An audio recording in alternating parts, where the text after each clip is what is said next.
Well, good afternoon, good evening. My name's Steve Madewell. If you're coming here to listen to the presentation for Ecophilia, I appreciate it. And we had a little shift in venue. We were planning to do this over at the Jolly Pizza. We've been doing that over there for about, 9 months or so, and we've had some really good talks. Next month, Larry Sears is going to be talking on the importance of failure and how we learn from not necessarily all of our successes, but the things that we fail at. And if you are familiar with that name, you may be. It's because he financed or funded one of the wings from the Museum of Natural History, and he also was the financial idea behind the think tanks here on the Case Camp. Our speaker for tonight, I'm going to let Dan Best introduce, but I'm delighted to be here. I've been kind of out of the way for a number of months from a medical condition that I've had as a result of a collision with a truck. And someone told me, Steve, if you need to take a little time off, just let us know. You don't have to have an accident with the truck to get things fired.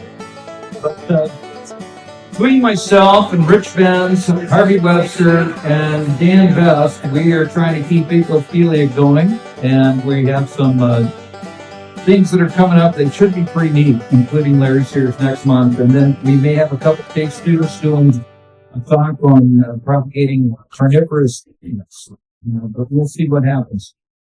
Dan, he's one of the members of a four-person concept. Actually, I think that's expanded to 5 on this meeting. Anyway, so without any further random on handouts. Thank you, Steve. Thank you. Well, folks, we're going to bring you a little bit of Geauga County out there. We are, what do you think? Kind of maybe at the end, might be the end of maple sugaring season out there in the hinterlands in the hills of Geauga County.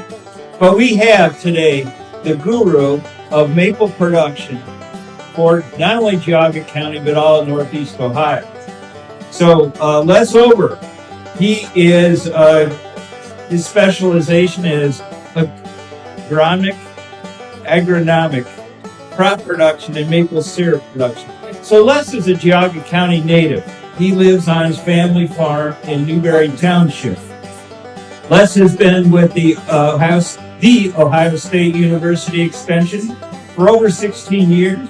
His specialization are agronomic crop and maple production. I said that already. Les is a certified crop advisor and works with farmers in the Western Reserve education and research area.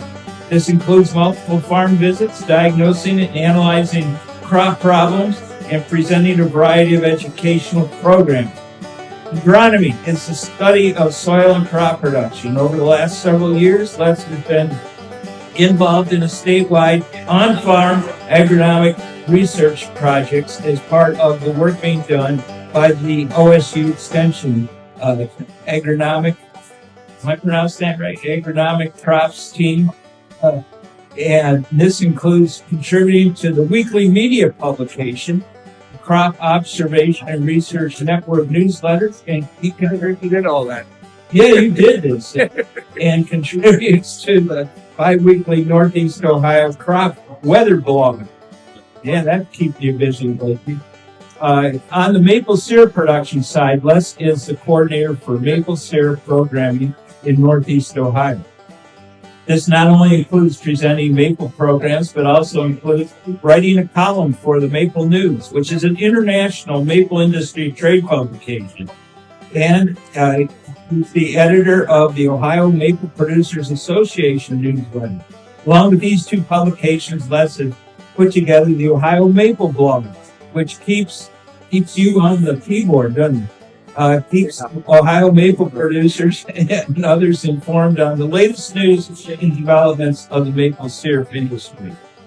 So, as you'll see with Les's talk, maple syrup in the United States and Canada has evolved significantly. Like last month, I did a talk on the history of maple production in the Western Reserve from literally prehistoric times up until about the time, the modern day, where Les is going to take over. Since the turn of the last century, 2000, buckets and manual gathering were severe restrictions on the amount of sap that could be harvested and the amount of syrup that could be produced. With increased demand for pure maple syrup and value-added products being made from maple syrup, the way maple has produced had to change. Starting in the 1970s, buckets were replaced by tubing. And it goes on with the 1980s reverse osmosis, like double and triple their production. At the same time, the efficiency and evolution of evaporators, the entire process become more environmentally friendly. In other words, ladies and gentlemen, this is not your grandfather's maple sugar bush anymore. So, Les, without further ado, here you go. All right. Nice to be here tonight. Thanks for the invitation. Yeah, we do a little bit of work with the sweet stuff in Geauga County.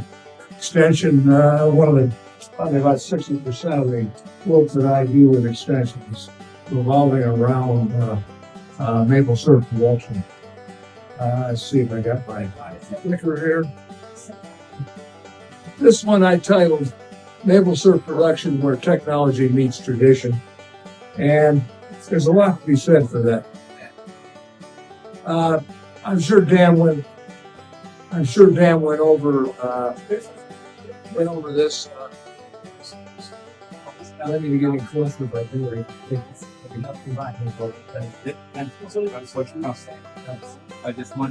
this is the region, for those of you who maybe weren't here and listened to Dan's talk.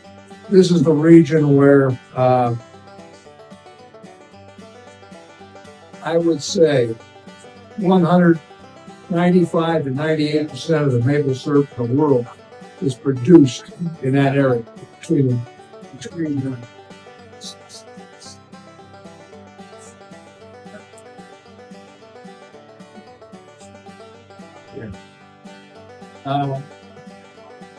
you see, that takes up part of Canada, takes up Quebec, and Ontario, and then a good portion of the United States from Minnesota all the way up to Maine. Southern part, it goes all the way into Ohio, West Virginia, and I've done a lot of work recently.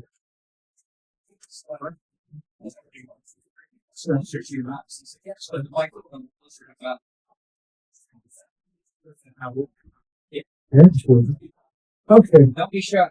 Okay, very good. I'm not used to using them like that. I'm usually doing them. Anyway, we'll go with that. So, in other words, it goes down into Kentucky, goes down into West Virginia, Maryland. All these areas are involved in maple syrup production. I've done a lot of work with University of Virginia, West Virginia University, WVU, and also Future Generations. So we've gone to West Virginia. And they're not big producers down there, but there's quite a few of them. This chart here shows you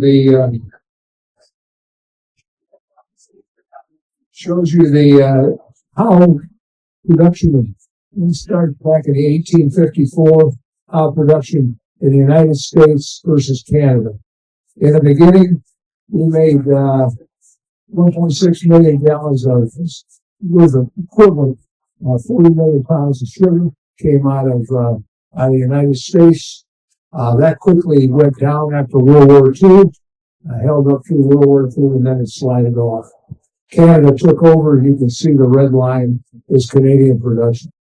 Canadian production, they produce probably today 70%, 60 to 70% of the maple production served in the country. So that's that is quite a chunk of syrup. Also, the interesting thing about that is 60% of that syrup is brought into the United States, despite the fact that we make that much syrup. We make quite a bit of syrup for the United States. And we'll see later that we used to have the majority of the equipment and stuff used for in the production was in the United States, but now that has shifted north of there.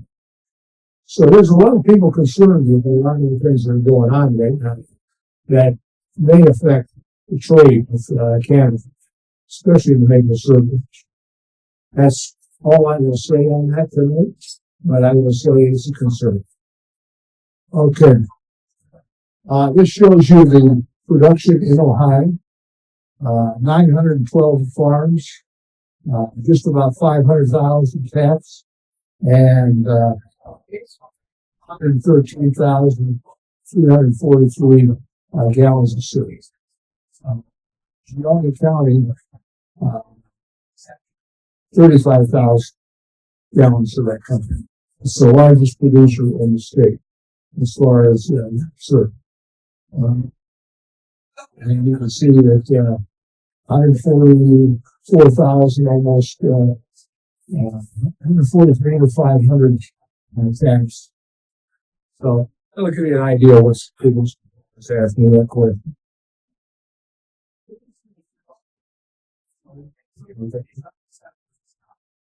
We saw this last week. Again, this is the way we started.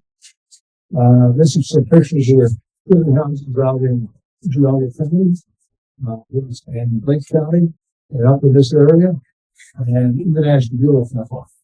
This is where the syrup is made. They don't look like a tent to a pedestal. These are honest. I can honestly say that I believe that between 55 and 60% of the syrup produced in the country in Ohio today comes off of honest. They're large producers. Trees we tap. I'm sure Dan went in through this last week. I'm feeling out there. Sugar maple, red maple, silver maple, red silver cross, box elders, and those are the ones that are in the maple family. And then we have birch, walnut, and sycamore that make up the other syrups that are made. Walnut is becoming very, very popular. And there is another use for walnut besides cutting down foods. But you can see it. Now, I'll give you a picture of that. If you walk through there, would you say that is a maple? I think a lot of people would recognize that too. And the reason why is totally different. Well, it is a cross. It is a cross down in the Mansfield area, nationally crosses between silver and Norway and red maple. So that's kind of a unique thing, and it's something that we, Ohio State, we've done quite a bit of research on. Here's some stumps. I think Dan probably had better pictures than I did. He showed you how they used to make it. In the beginning, they slashed the tree, ran it into some kind of a container, and that was it. Here's some of the old metal spouts. Collecting staff. This is where it gets interesting. This is the way that I started gathering with horses and tractors. And, that's a lot of them. That's all I can say. That's a lot. Maple sap. Typically, your maple sap is 2% maple. Sugar, 98.5% of that is sucrose. That's very important when we start working with confections and so forth. Sap coming from the tree is actually sterile. You can drink it. You don't have to worry. The minute the sap is exposed to the air, contamination starts. Against pulling down the microbes that comes in the air, swimming around in our environment, come off the ground, rain, come off the bark of the trees, they end up in the system. This is one of the early inventions, probably the earliest one to take the labor out of radios. These, what you're seeing there is a tubing system. In other words, each tree is hooked together. The tubing runs along the ground. They put it on the ground. Today, we really suspend it with wire. You can see the suspension right there. Yes. This picture here shows how it's suspended on this one too. And in the beginning, it was all on the ground here.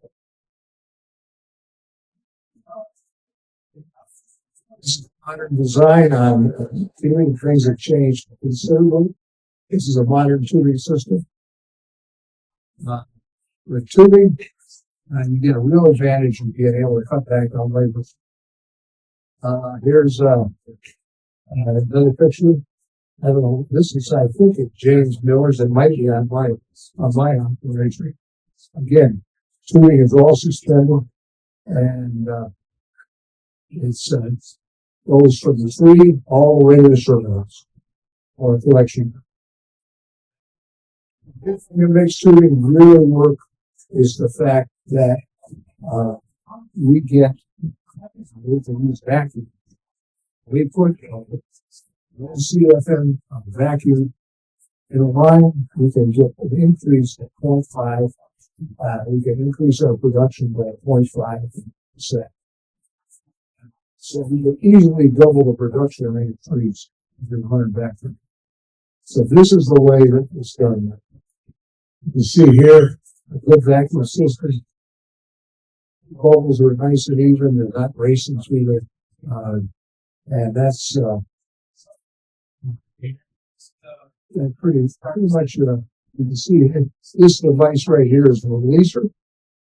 Today they're all electric. This happens to be a manual, mechanical, but there has to be a way of separating when it comes in from the pump. You got a vacuum pump up the lines. It has to be able to separate the sap from the vacuum. This tubing system will run with 60% of the air, 60% of the space in the tubing is air. The rest is 30% is liquid. You don't want a solid liquid. You're moving air. You're not moving liquid. Liquid is a long for variety.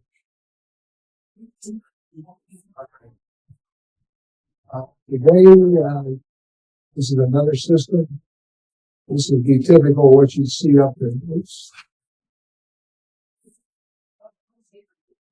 this would be typical of what you see up in Vermont.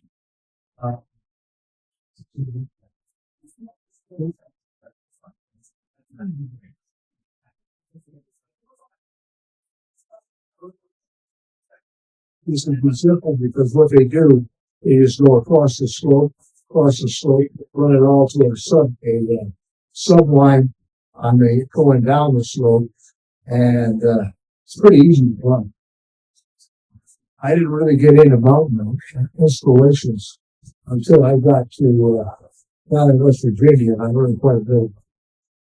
Every time you bring in a subline in, you bring it in on bring it into a booster and connect it in the lines. Here's another innovation that we're using now. If you get a leak out, if you get leaks because either something, a branch comes off, it knocks it off, or you can also have we're talking about branch, but you can also have squirrels chew on the line. They chew on the line, they create a hole, there goes the vacuum. So we had to find a way of it so that we could know where that vacuum got there. Normally, in the old days, we just walked the lines every day. And now we've got a monitoring system that checks the vacuum level of each line. So we know exactly when we're losing vacuum, we need to get it correction. Main line, tank, sap house, all those things are hooked in each system. One of the most important is tank levels, so you don't run your tanks.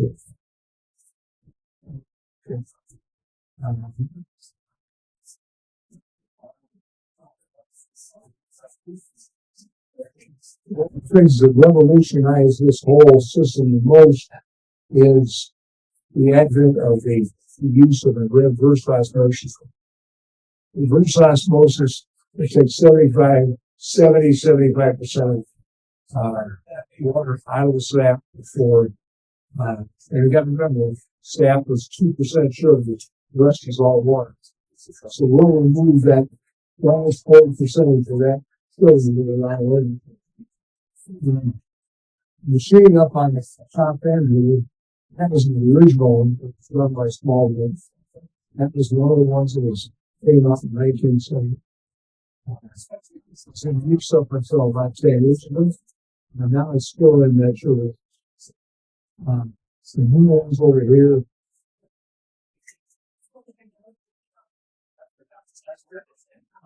The new ones here are a lot different, a lot more modern, and nothing but filters.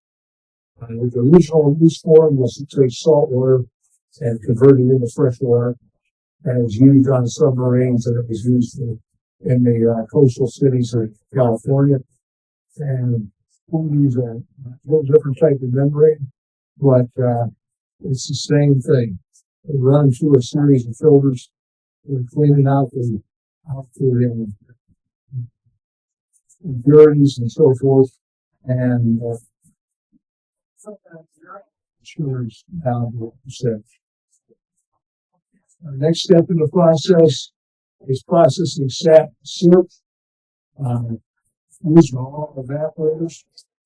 Some of them are back in the 1980s. I don't know if there's a real new one in there. They come a long ways.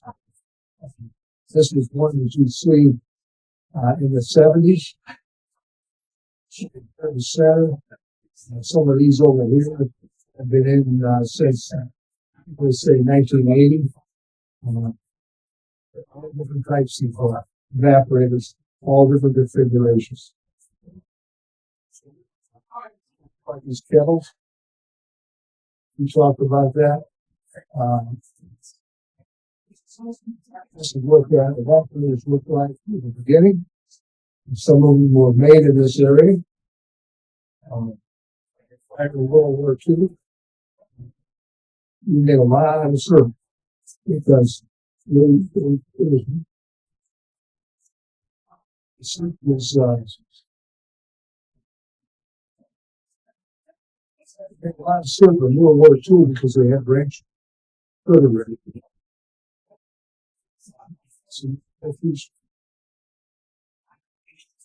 So one of the first ones, this was DM Cook.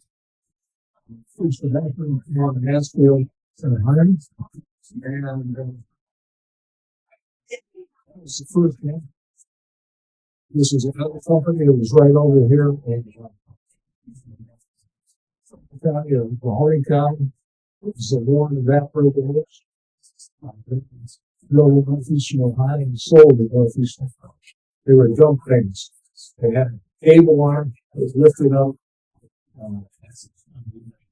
You lift the pan and they dump it over and it run into a channel and move from one to the other.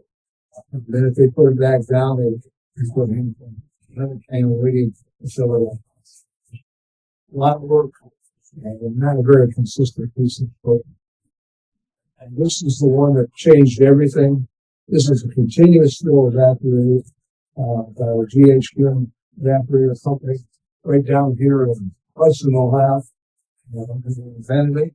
It's continuous flow from back to front. You can see here, this is what we're talking about, continuous sap, raw sap coming in here, going through these pans, around, so forth, and then out the draws right there. It never stops. The reason why that happens is the fact that the heavy syrup is moving against the lighter speed as far as density moving forward. Based on the early brochures that describe it. This was the new evaporator country. It was the only made in the United States after Grimm.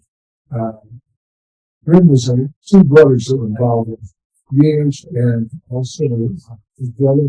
His brother took that company north in Canada and leaders, and then eventually Grimm ended up being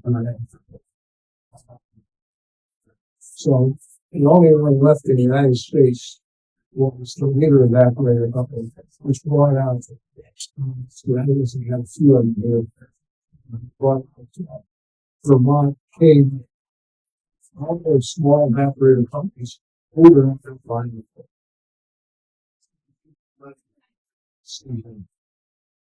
This is the Grimm. That's a leader. That's one of the last really in the United States. His stints have been sold out. This is the video. This was the evaporator company. I'm going to spend a lot of time in that.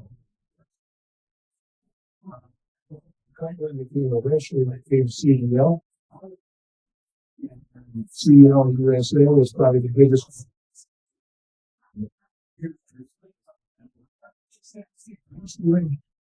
Later went north, going out by H2O, and H2O was the last one, 2020, the last company that actually come in.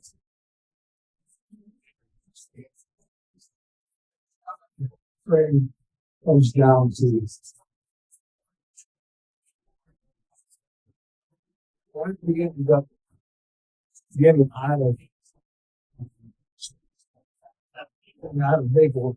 A lot of guys just got out of stand fish, and the reason they got out of it was because it was too expensive.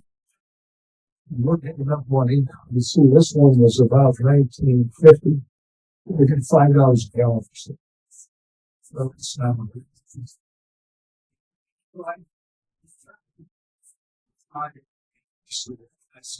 Most of it today is joints. For a long time, you get opportunities. How we get into something that is a little bit more what I work with all the time, and that was the science behind it. We're working with projects like, for example, Climate Network. We're running stations all the way from Quebec all the way into Wisconsin. And what we're doing is we're measuring, everything about it. I mean, temperature, humidity, everything that affects the flow of surface. And we want to know any limits. Also, for example, we started this season probably around the 26th of February, and in this year, we have 3 or 4 years of data that we can go back to and take a look at. That's pretty important when you think about it. Okay, if this thing starts going south, yes, you got to know that.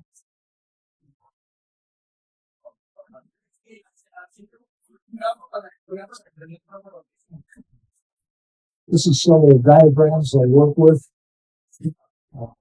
Each one of those those colors represents the location. And we'll know exactly what's going on in these locations. I can look on my phone and I can see what's going on as far as that's concerned. For one tree, it's all the same. Okay. Also pay a lot of attention to road maps. I see here, these are old ones. You see what I'm looking at. See here, that was in October So you can see this one over here. I think it's January. You can see the cold weather. This is stuff that we work with all the time.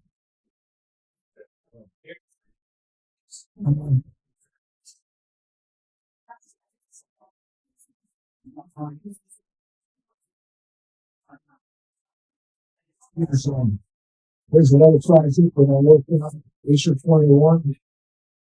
This one was, we took a look at, we always have people ask us, how do we start? How do we go through this? Well, we need with they needed a diagram. They need some kind of checklist using. And that was, came up with this, my curriculum, Abby Vandenberg and myself.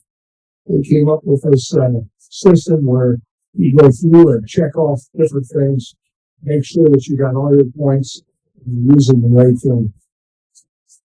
Do that for traffic practices, wind assessment, staff selection, staff processing, and search quality, packaging. And all that was same format, so people will know, what they need to do.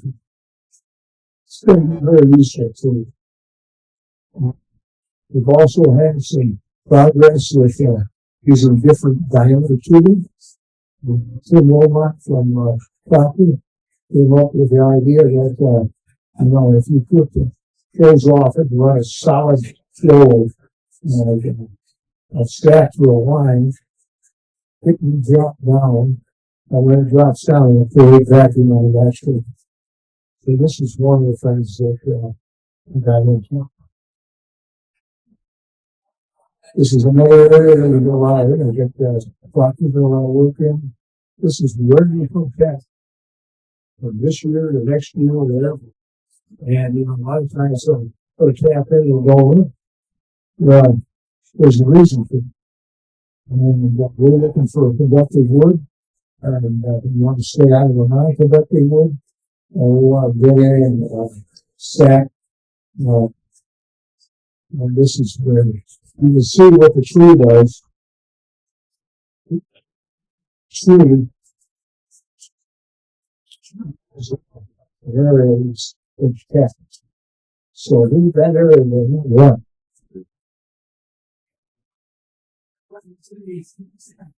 Get one chance to do it right. And so, the reason why we came up with a precision capper. And, that is,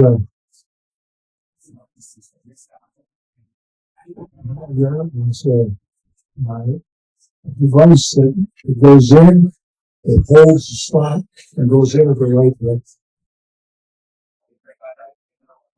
This is future hole. You can see the kind of violin. That's a 6, a 7, and there's a 5, and then right over there. And then, we've got volume evaporators that are just good. Here's one that's James Miller's, very interesting evaporator. He's got 6 membranes on that unit. It's an H2.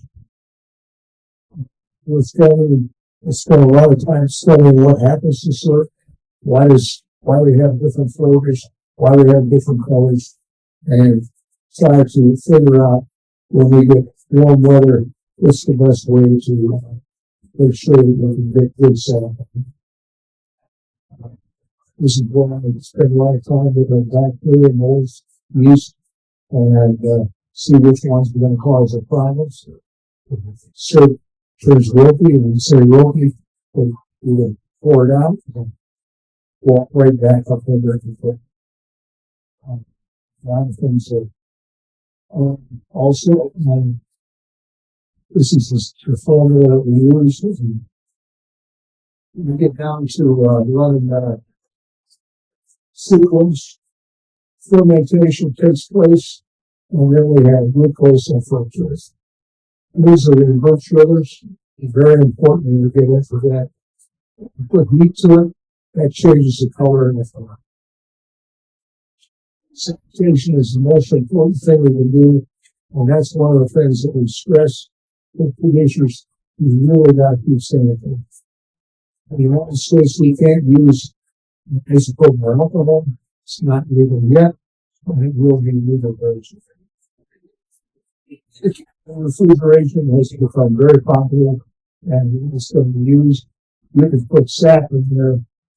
If you have white wine, you can actually probably put sap in there for almost a week. Filtration, then we take that sap, it's got a lot of microbes in it, of color, take all those microbes out, it's looking like the original sap. Used a lot for making sports drinks, and we don't want to use high fructose corn syrup. So, given out there today, a lot of the evaporators up in the east are run by steam. They will steam generated, and when that steam through, and boiling, actually boiling the sap, any of that being the steam. You see bugs in the trees. This is a good product. There's a lot of good things to make it. I can't read it.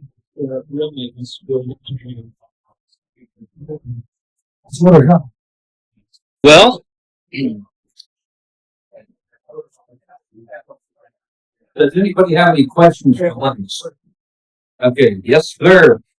Hey.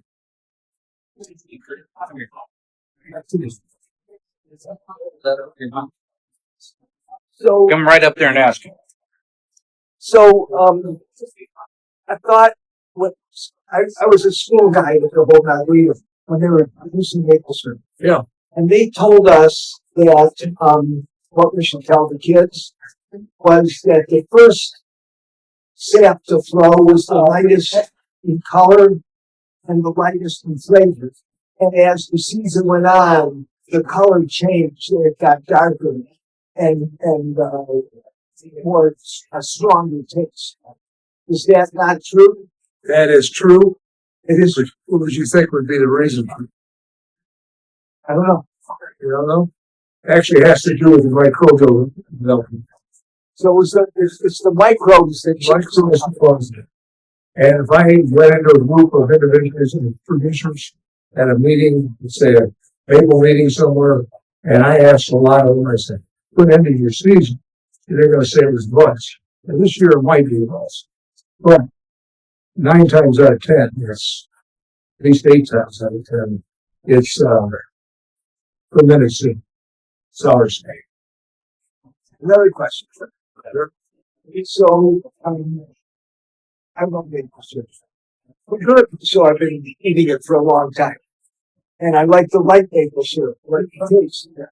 And in the past, I could go to places in Geauga County or the Arena, some of the fruit farms and get light syrup that I really like. But we can't get it. I can't get it today. I think you will be able to get it this year. What you can, if you want light syrup, you can almost always get it at Costco. Yeah, there's a reason for that because it's not. Give him the microphone. There's a reason why Costco always has light syrup. They actually take the stuff and blend it out. That's what's done. And so they'll blend it down until they get the grade. That's this stuff in London that comes out of Canada. A lot of Canadians, they said they sell the light. They keep the amber and the dark robust because there are people up there like that. You don't like light. This year, this go around, I'll give you the guy, one guy you saw there, James Miller. You remember that name? He's out on Chipmunk Lane. He has made more light syrup than he ever had in the past. Also, if he doesn't have it, Friedels have it. This thing, Oh, it does. You just got to eat. All right. Somebody else had a question over here too. I think I saw it. Yes, Dave. That last discussion about light maple syrup is fascinating because, Yeah. you know, when I worked at Lake Metro Parks and I worked at Geauga Park District, it was always a big thing to have light maple syrup, right? So, so what's your question? Same thing. Why light? When you saute things, you get different textures, flavors. Isn't a little bit of color when you're cooking it give you a little zing? It's the amount. So the question really is, what makes different colors or different grades in the season? It's the amount of bacteria that you have in that set, believe it or not. In other words, if you had no bacteria in there, it would all be one. Because you have bacteria, that's it. Now, let's say burn it. Then you get it. Everything.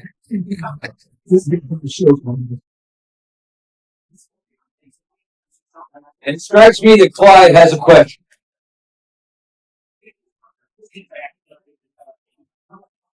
It's something that's not the comments about most maple syrup production, right? You know, that's what we say. As a kid, we always spoke of the burden and maple. It's a start. It's the right town. They take exception if we don't. I didn't remember what the person is. It's still in the center of the county. Yeah, well, campus there for my son. I'm just curious if he's still going on. Oh, yeah, good making syrup. Year before last, they won the contest. They won the last year. I don't remember. And they're still going. They're still going strong. 30 years on that cabinet. It's really quite remarkable, the whole legacy and history of maple syrup production in Ohio and in North America. And if you go up into Canada, they're very, very, very, very, very provincial about their role of maple syrup production. And of course, if you go to New England, you have the same kind of thing that occurs. People are very, very, very provincial about their role in maple syrup production. And interestingly enough, you get the same thing in Ohio, where you see that from county to county. And Geauga County makes it real clear that they are the epicenter of Ohio maple syrup production. And if you talk to anybody that's a big deal in the Geauga County circle, they'll tell you that we export maple syrup to Vermont, and Vermont sells it as Vermont maple syrup when it's really coming from Geauga County. So there's this crazy, crazy backstory going on in the maple syrup industry. It was really quite nuts. And if you ever get the opportunity to have a maple syrup cocktail, I will tell you, it will knock you off your feet. It's like a Long Island iced tea, only really, really sweet. And it does give you a hangover. Now Les is wanting to take the microphone away from me because I'm giving away too many trade secrets here. I'll tell you what, one of the biggest things now is value-added products. You make money in maple syrup because you sell value-added. And one of the fastest selling value-added products is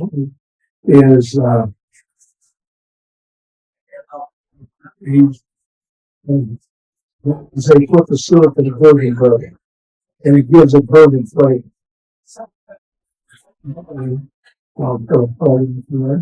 He's running on a station with this, and he has just gotten a license to make rye whiskey. He is making rye maple whiskey, and I hear it is pretty good. It will also knock you on the run. That much sugar is going to knock you in. I mean, those are the things that we make money. You know, if we take for example, take a gallon of maple syrup, add enough sugar to it, go to the tablespoon, you can make cotton again, and it's maple cotton. Then how does that, you get all the product out of that, you end up making $5 million, and that is it. That's pretty good. And so what Les was referring to is the monetization of agricultural products. And what the Extension Service has done is they've really helped contemporary farmers figure out ways of monetizing their products. Les and I had a conversation a couple of years ago about the existence value of trees. And he was telling me that he went from place to place talking to folks about trying to collect maple syrup from their maple woods, as opposed to just looking at the maple woods as simply firewood or lumber. And it's a sustainable crop. And anybody else have any questions for Les? Yes, ma'am.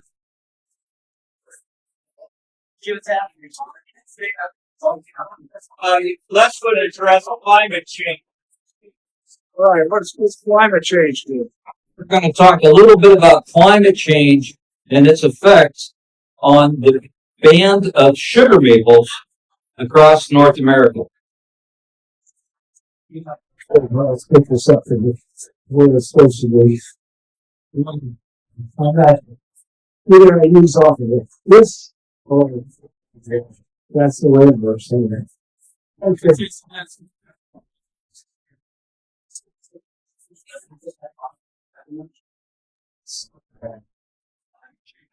Question. That was a sudden difference over the last few days from the cold weather we had this morning. If you notice, if you like to see a gradual change, you don't want to see in other words, freeze thaw.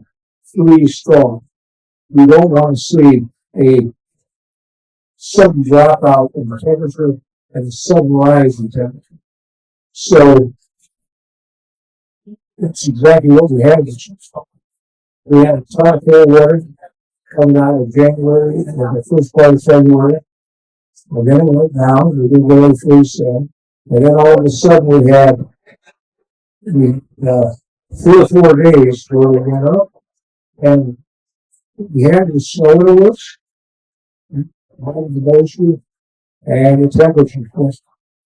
And with the temperature shift of the snow in the woods, we ended up getting some of the best runs we've ever had. Could be record. So in other words, they literally made what my dad always told us, you can make all the syrup you want to as a condition. Conditions were right. And it was needed 2 weeks, it's 10 days. And guys went from 0 to 130, 40 gallons of syrup. Like nothing. I mean, it was amazing. I've never seen sack run like that. It really an amazing thing. And savory fruits. Some new stuff. And I'm watching these maps. And I'm watching, they're nothing like we used to see, which was that freeze thaw. Now you see extreme cold, extreme heat. And that's the reason we get winter. Now, there's a lot of theories on that. That's going to move the sugar maples north or bigger. But I can tell you right now, we're not relying on sugar maples. Sugar maples will still apply, it applies, but red maples do a lot of the work. And that one shows you the river will come in right between the sugar and a ring. And it was very low down in central Ohio. And I mean, we've seen this coming in Ohio. Actually, West Virginia is the proverbial canary in the coal mine for what's happened. Down in West Virginia, they adapted. All farms that were down in the bottom, 600 feet above sea level, they're not making syrup. Every year they use it. The 2,000 feet, we've got elevation enough to make syrup. You put the 3,000 feet, and there is no difference in the capability of making syrup between that and Vermont. And I can also tell you one of the things I've seen is 150 sugar beet on a slope, 20-inch trees, perfect trees, perfectly healthy, and they're sitting there between 3,000 and 4,000 feet. It's amazing. We're going to be running, we're going to be sitting up a sugar right on the Tennessee, West Virginia border. They're at 7,000 feet. We think we can make surfing. So that has changed West Virginia. They're making more surf than ever. And that's the reason. In Ohio, it's just a matter of the biggest thing with Ohio is laying off surface is sanitation. You don't let your equipment drop up. You just have to put a little bit more effort down. I think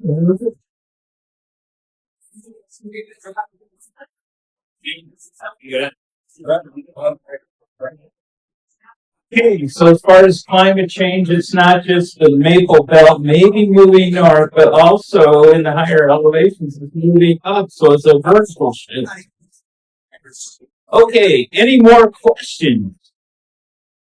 Well, Les, thank you so much for coming down out of the hills of Geauga County to give such an update on where the maple industry is right now. I hope you enjoyed your little sample of the real deal. Yeah, that's oh gosh, the last weekend in April, the Maple Festival. every Sunday, Maple Experience. There is, everywhere in Geauga County this month and in the next month, whether it's Burton, Chardon, Parkland, Russell, Chesterland, there's pancake breakfast. Oh my gosh. And they wouldn't be caught dead serving anything but real maple syrup. So that's a good way to get it. There's a lot of dealers out there. You can buy maple syrup all over Geauga County. Now you go into your typical grocery store and you buy pure maple syrup, and chances are very good it's from Canada.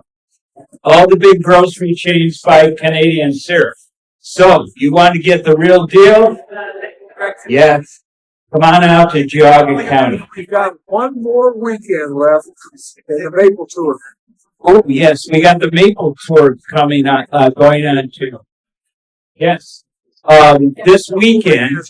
Free pancakes. From, I think it's from 8 to... Yeah, look up online, Geauga County Maple Tour. And lots of producers are opening their sugar houses to tourists and providing samples. One of them, which one is it that has pancakes? Which one has pancakes? Seldom seen. Seldom seen, Sugarbush. Yeah. Montville on 520. Montville? Yeah, that's 6 and 528, that area out there. And yeah, they are open. So yeah, you can see it being made. You can talk to the producers, get samples, buy syrup. It's the way to experience it. There's been a short year, but don't think that there's not syrup out. A lot of times you get the papers and they'll say, we didn't make as much syrup. Well, we made as much syrup. You get the syrup on the time, and there's plenty of syrup out there. Don't think that the neighbors or whatever, it's we gotta go to Costco and buy syrup. There's many of these other things. We got plenty of syrup. All right. And thank you. That concludes our presentation for the night. And again, Larry Sears, we anticipate he'll be here next month, and we'll be back at the Jolly Pizza. And Larry will be talking about the importance of failure in the learning process. Les, thank you very much. Dan, thank you for putting things together. Thank you folks for figuring out how to get here after our shaking venue. So we'll see you next time. Thanks for coming. Thanks for listening. If you want to use an example, you can use my talk tonight. Failure. Oh, not so.